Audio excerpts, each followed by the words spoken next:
En esta ocasión les quiero enseñar a elaborar galletas con chispas de chocolate. Estas galletas están inspiradas en una famosa cadena de Nueva York.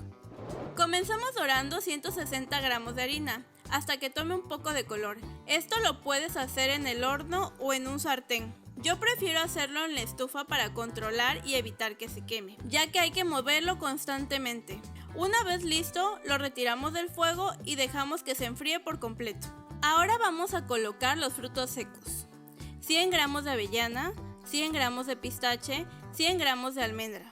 Es muy importante no saltarte este paso, ya que con el calor los frutos secos van a soltar sus aceites y por lo tanto sus sabores serán más intensos y sus texturas serán más crujientes. Cuando estén dorados sin quemar, retiramos y dejamos enfriar. Podemos cortarlos, pero no finamente, ya que queremos que cada galleta tenga tropiezos de estos exquisitos sabores. Ahora agregamos 100 gramos de mantequilla y vamos a cremar junto con 100 gramos de azúcar morena, ya que esta última aporta más humedad a las recetas. Una vez que esté bien acremada, agregamos un huevo e integramos nuevamente. Agregamos 1.5 gramos de polvo para hornear y una pizca de sal a la harina.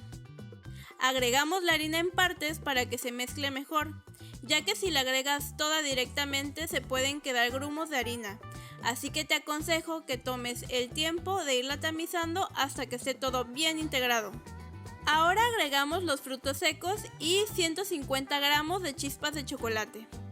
Notarás que la textura es más suave que otras masas de galleta que hemos elaborado, pero basta con que la metas al congelador antes de usarla para que puedas manipularla mejor.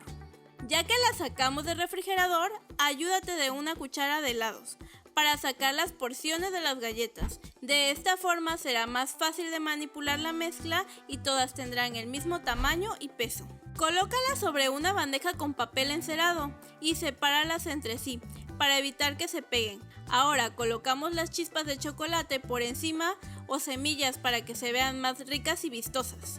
Las llevamos a hornear a 200 grados por 20 minutos o hasta que se doren por la parte de abajo. Sacamos del horno y dejamos que se enfríen bien antes de consumirlas. Y listo, tenemos unas deliciosas galletas con chispas de chocolate. Mira que cuando las partas notarás lo crujiente por fuera pero suaves y rellenas de ricos sabores que contrastan por dentro. Te dejo la receta completa en la descripción y no olvides seguirme en mis redes sociales. Búscame como Vainilla y Azafrán y nos vemos en la próxima receta.